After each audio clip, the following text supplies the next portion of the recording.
Welcome, everybody, to the Notorious OTB, brought to you by the Sports Gambling Podcast Network. And folks, as always, it's all good, baby. It was all a dream. We used to read Blood Horse magazine. I got my Cuban links and stunner shades on. Yes, Cuban B. I'm your host, Chase Sessoms, the Wolf of Oaklawn. I'd rather be trapped than lazy. Don't care what they say, I'ma do what pays me. It happens every year about this time. Weaklings act like they lost their mind. Alphas reclaim the neighborhood. Rob the sheep and all the wolves eat good. If you were... Yes. Welcome to the show. Joining me, as always, you might know him as the Michelangelo of the crying Michael Jordan. He's your favorite capper's favorite capper. Ladies and gentlemen, Barry the Sniper Spears. Hey, don't rub on that. You block that. You understand? That's alpaca. That's $25,000 alpaca. You block that shit. Right. You don't rub on. Put the club soda on there. What's good, Barry? Not much. Just, kind of relaxing on this back to school Monday. My daughter's going back to school today. Same here. I made it. I survived this summer. I didn't think I was going to make it there for a little bit, but yeah, man, I survived the summer. But it's an easier day knowing that we did some cashing on the weekend. Oh, did we do some cashing? A little bit. That's right. If you're hearing that noise and if you're seeing these shades, that means that we had a double casher. Our $100 budget show for the Sword Dancer Stakes card at Saratoga. We managed to both turn a profit. My plays got scratched down to $70, so I turned a $30 profit, which, it's like saying, when I talk about these totals here, it's like saying me and Tom Brady have combined for so many Super Bowls. But Barry, you hit a little bit of a whammer there. Why don't you tell the folks what you did? Yeah, I gave out the Sword Dancer Exacta. It was a nice $10. Yeah, El Cadobras. I couldn't believe the horse was that price, to be honest with you. 4-1 is a great price on that horse. I thought he stood out, and he certainly showed up. Flav Pratt gave a great ride, and then the one-eyed horse Rebel Red ran excellent. But just was a bit short, and that was good for us. So we cashed that $430. That's nice. It's a nice little score. Actually, you know what else? Our boy Paul Nolan over in Dublin. I saw him. He left a tweet about a Louis show where he hit on Impel and then hit on the Sturgeon Moon, the double. Sturgeon Moon. Yeah, nice. Yep. He got down on it. Said he made a few pounds. All right, that's what's up. I mean, that was a Notorious OTB daily double over at Ellis yesterday. Not a bad one. Late either. double. Yeah, not a bad one either. Well, Barry, as I said, it's a double casher. Stunner Shade Monday, and it's been a while, but we did it. We turned a profit. Anywho, it's Monday. We turn the page, and on Mondays, we like to pick them by the threes. That's right. It's a Stunner Shade edition of our Monday Pick Threes.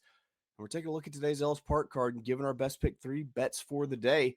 That's Ellis Park today, the 11th of August, year of our Lord, 2025. Post time for the cards is going to be 12:50 Eastern, 11:50 God's time, 9:50 a.m. Specific time on the Pacific Coast. And Barry, I lead it off today because that is how numbers work. I like finding these sequences where I feel like I can single in a spot and then just open it up a little bit to bomb shop in the other legs, because you just got to get that single home for it to happen. And I'm trying to leave myself a lot of chances, but I'm singled here in race 2. Yes, I'm singing. I want to mingle. You want to mingle? Yeah. I thought this was the race that made the next 2 races playable, like I said, in a horizontal. I found a horse that I projected to be alone on the front at this pace and is more than good enough to win this one. I'm singling the 2, Ninth Island at 7-2. Ninth Island is in for Brett Calhoun and gets Axel Concepcion up on this speedball, who, by the way, if I were him, I'd be really pissed that everyone calls Loya Machado the Axeman. Yeah, it's like I literally have it in my name, dude. this one's speedball on the front end.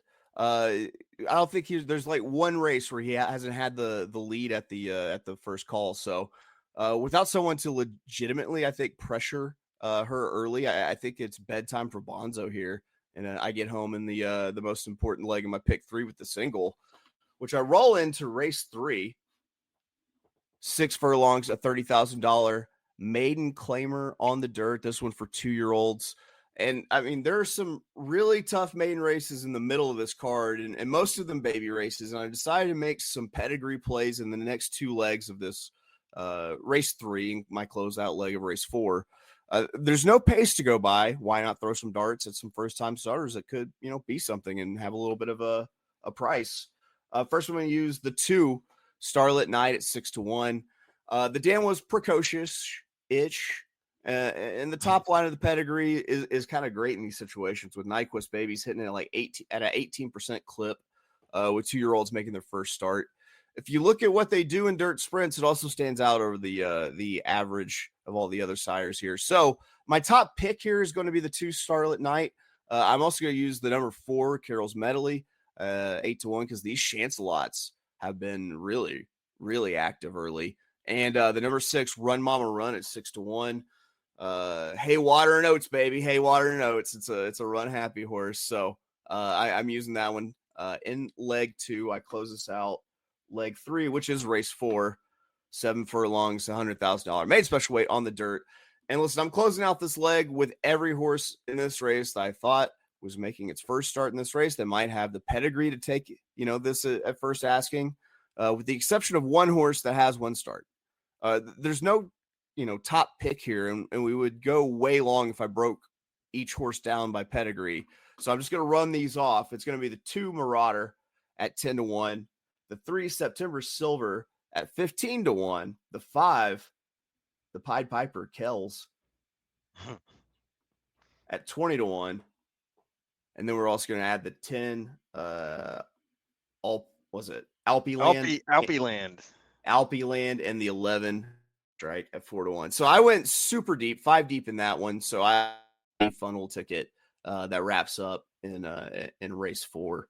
Barry, did you have any? I mean, you must have handicapped these races. What did you think? I was actually very interested to see what that Chancelot horse does in your second leg there.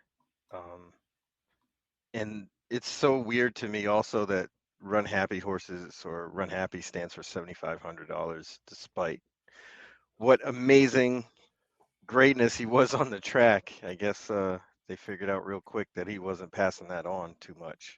Listen, he's low maintenance, just hay oats and water. That's all you need for a Run Happy.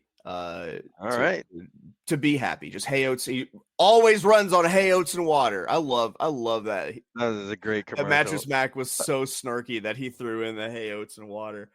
Barry, you've got a pick 3. Let's give it to the people because it starts in race 6, 6 furlongs, $50,000 allowance. It is on the dirt. Barry, how are you starting off your pick 3? Yeah, no surprises here. The 2 horses that I'm using in this race really stand out. It would be the 3 True Passion.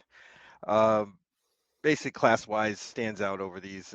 His body of work so far kind of towers over everybody, except for maybe the second horse I'm using, the 4 Kentucky Smoke Show. This horse should be turned out on the lead. Has been a different horse since they actually got aggressive with him and kind of putting him in races earlier. And those races that Kentucky Smoke Show has been running are way higher class than what he's facing today, or she's facing today. So we're going to use the 3 and the 4 to start this off. 3 and 4 to start it off in race 6. We move it to race 7, 8.5 furlongs, a $50,000 maiden claimer on the turf. There was no way around it. You were going to have to play some maiden race at some point with the way they constructed this card. This starts off, I think, 2 or no, just one maiden in a row. Never mind. Go ahead, Barry. Yeah, so we're going to use 3 horses in this race. We're going to use the 7 Sanborn. This horse was running good last year before the layoff for Cherie DeVoe. Just kind of couldn't get over the hump. Ran into some decent competition up there at Saratoga. This spot seems very logical. Horses out of Yoshida should like the turf just like they thought. Nice work out there on August 2nd, which is a 47-3 breeze, which was a bullet at Turfway. So I like that coming into this race. 9-2 on this gelded horse, getting Lasix for the first time. I think that spells a winning formula. We're going to use the 8 ritual. What's up? Oh, I was gonna say I got fancy with the color and the exclamation points because I know you love the full makeover package there. Oh So, yeah. all right, go Nice, ahead. nice little makeover package. And then ritual, the 8. His first race on the turf, July 4th at Ellis, was pretty good, despite what the outcome was. This horse was kind of wide the whole way and kind of made a middle move and flattened out. I really, the buyer that horse got was pretty decent. And I think this horse can build upon that. Better trip, better placing, getting Mario Gutierrez, who does a really good job of putting horses in races. But you'll notice this horse, his first out, he lost to Kalahari Dreams and Privman, who are pretty decent horses. So we'll give that one a shot in here. And then we're going to give the 12 Globalist out of Brad Cox Barn a shot here too. Two nice races over at Horseshoe Indianapolis, one in April, one in June. I think this horse might take to the turf. They paid a lot of money for this horse. Doesn't get the greatest of post positions, but this field isn't that strong. So I think that horse can overcome that. So we're going to use the 7, 8, and 12 to move on. Move on to, would this be the hoop? Yes, this is the hoop we were dunking at. Love Duncan, guys. What are you talking about? Yeah, we love dunking because we're going to dunk this. A year-round application for that. 9 furlongs, race 8 is $50,000. Non-winners is something. I'm not here to read your fucking conditions. Optional claimer on the dirt. What are you doing? We're going anti-chalk zone. We're going with the chalk, number 4, El Magnifico. You'll notice for those that use the daily racing form, if you ever see a horse whose last 2 races, their buyer speed figures are better than everybody else in the field, it's a super high percentage play. Like I want to say it's up in the 50-60% range, which is really high. But not only that, this horse has kind of a lone speed running style. There's really one horse to beat and unload. And honestly, El Magnifico doesn't actually need the lead to win this race, and they could sit right off this horse. I mean, I just don't see how El Magnifico can really lose this race. He's got the right running style. He's got all the speed.